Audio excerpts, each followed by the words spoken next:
Welcome to Conflict News 24. Firstly, we'll have a look at US military deployments close to China.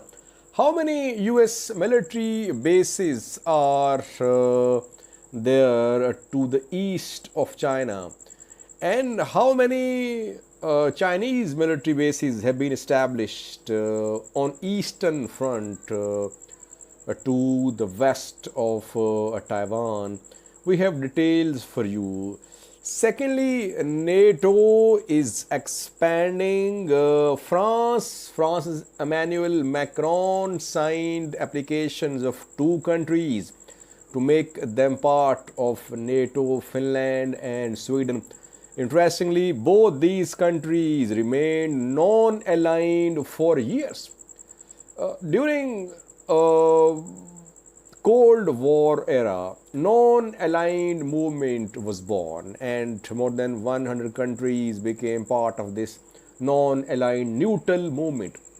Now this Russia-Ukraine conflict seems to be striking a heavy blow to this non-aligned movement.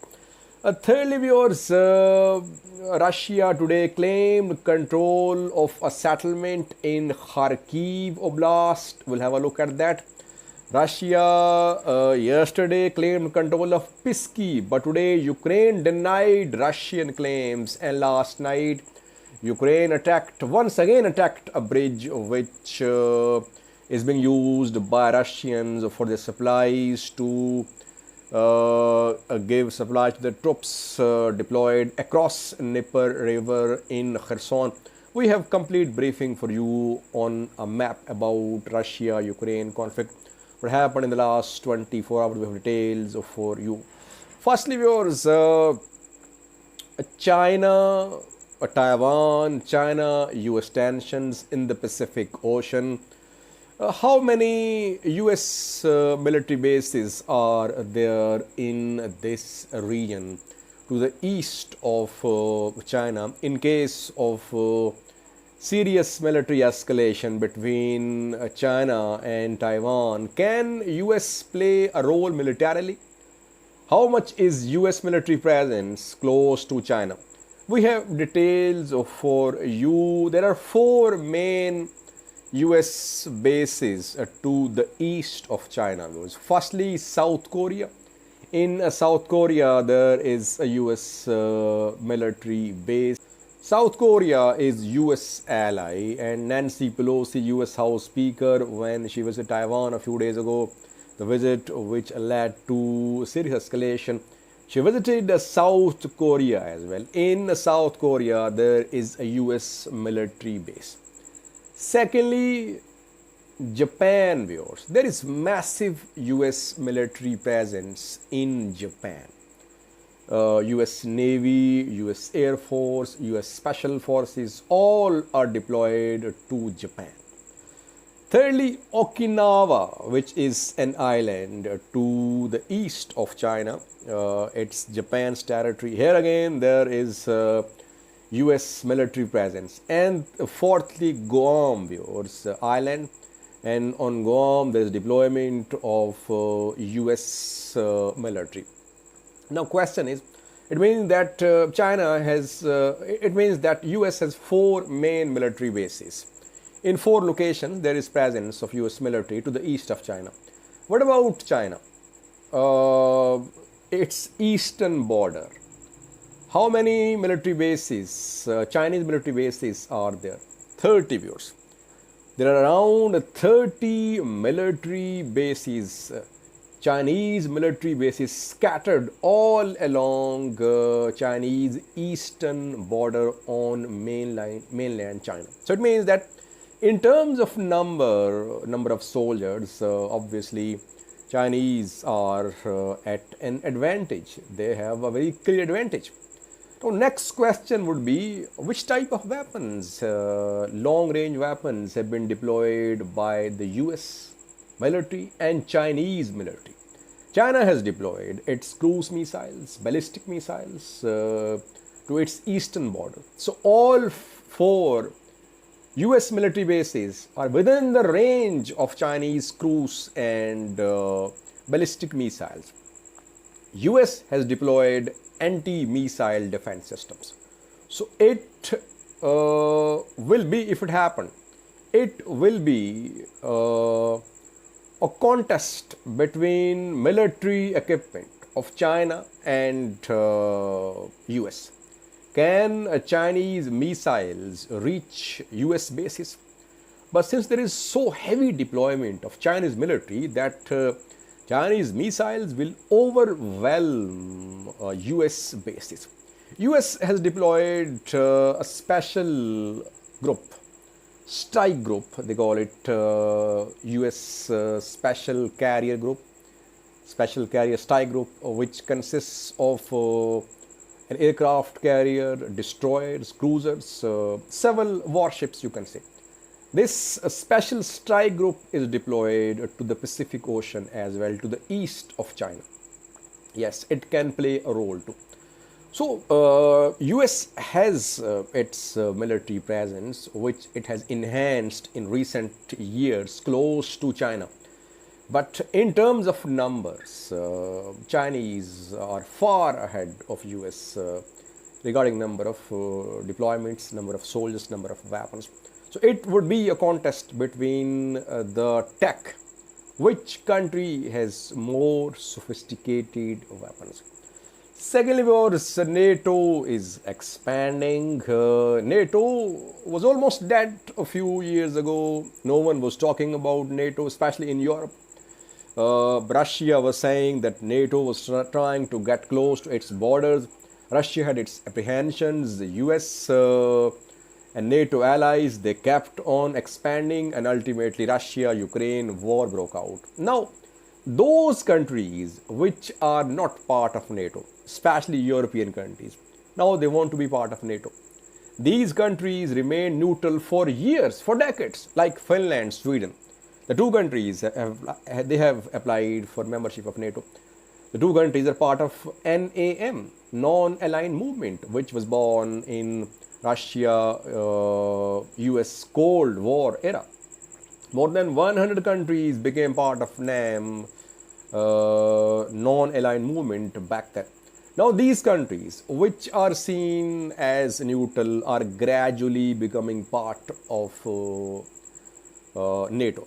It means that Russia-Ukraine conflict has led to two world changes. Firstly, NATO has been reborn, especially for European countries.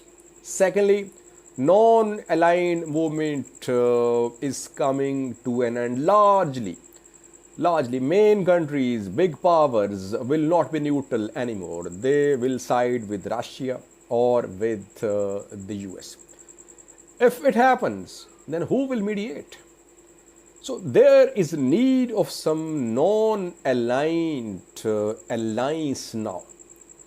More than ever, now world needs some non-aligned movement, a new movement, because earlier movement was not very effective, and now that movement is falling apart. The world needs a new non-aligned movement to put an end to Russia-Ukraine conflict, to put an end to Russia-US escalation of tensions, Russia-Europe tensions too. France has signed the applications of Finland and Sweden. Macron confirmed a few hours ago. In May, the two countries applied for membership of NATO. US has approved. France approved as well. Some other countries, a 30-member NATO is expected to approve the membership of Sweden and Finland. Turkey opposed it, but now reportedly a Kurd separatist is being handed over by Sweden to Turkey. Insurgency in Turkey going on for years, Kurds fighting for a separate region, separate country, and they are based in neighboring Syria, too, in Iraq as well.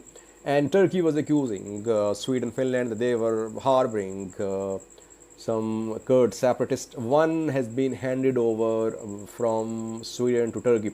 So Turkey might change its position as well. It might agree to Finland, Sweden's becoming part of NATO, Turkey's part of NATO, but it has good ties with Russia too. So we can sum up viewers that NATO is expanding, non-aligned movement is dying. Lastly, viewers, we have details for you on a map of what happened in the last 24 hours in Russia-Ukraine conflict.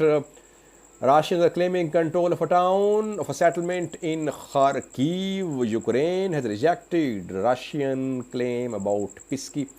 Have a look at this map. Firstly, let's have a look at what Russia claimed yesterday. Yesterday, Russia claimed control of Pisky, situated very close to Donetsk. You can see Pisky here, very close to Donetsk city. And in a statement, Russian military officials said that Pisky settlement had been completely liberated, so to say, by Russian military.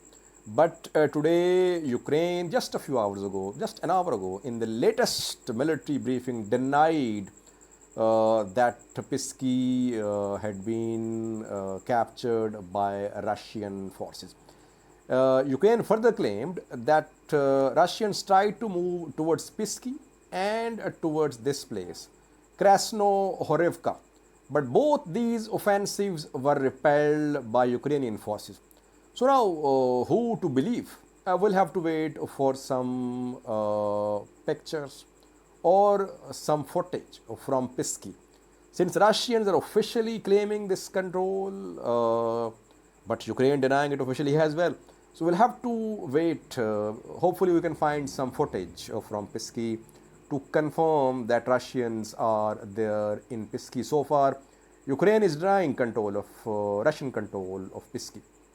Secondly, in two previous videos, we talked about the bridges on Dnieper River, which are being attacked by Ukrainian forces. Three main bridges, Kakhovka and Antonivsky, and a rail bridge. Once again, last night, Ukrainian military carried out precision airstrikes on this bridge, Antonivsky bridge, which is a road bridge over Dnieper River. This is a road bridge as well, this one, Kakhovka. As I said yesterday, that problem for Russia is how to keep on sending reinforcements to its troops who are deployed across Dnieper, across this blue strip here in Kherson. Two bridges partially destroyed, Kakhovka and the second one Antonivsky, and rail bridge connecting this area from here is also reportedly not fully operational. That is why I say that Russians will have to make some decisions. We could see them withdraw from here to here. From Kherson areas to the north of Dnieper, they might withdraw to Kherson areas to the south of Dnieper. It can happen, though so far no retreat seen on the ground. Now, what happened in the last 24 hours? Russians are claiming control of a settlement in Kharkiv here. This is Kharkiv. Fighting for the control of Kharkiv city has been going on for several days, but still Kharkiv city is not under Russian control. You can see here Uday. This is the place which has been captured by Russian military according to Russia. And you can see here this zigzag line, which is the boundary between Russia and Ukraine. So this Uday is close to Russia-Ukraine border. It's in Kharkiv Oblast and it has come under Russian control. What does Ukraine say? Ukraine only confirmed shelling. In today's briefing, Ukraine said there was shelling on Uday by Russian military. It did not mention anything about its control. Is it under Russian control or Ukrainian control? But Ukraine did not, but Russia today clearly claimed that Uday settlement has come under a Russian control. And apart from these developments, no significant change on the ground. I'll update you tomorrow about this conflict. Thanks for watching.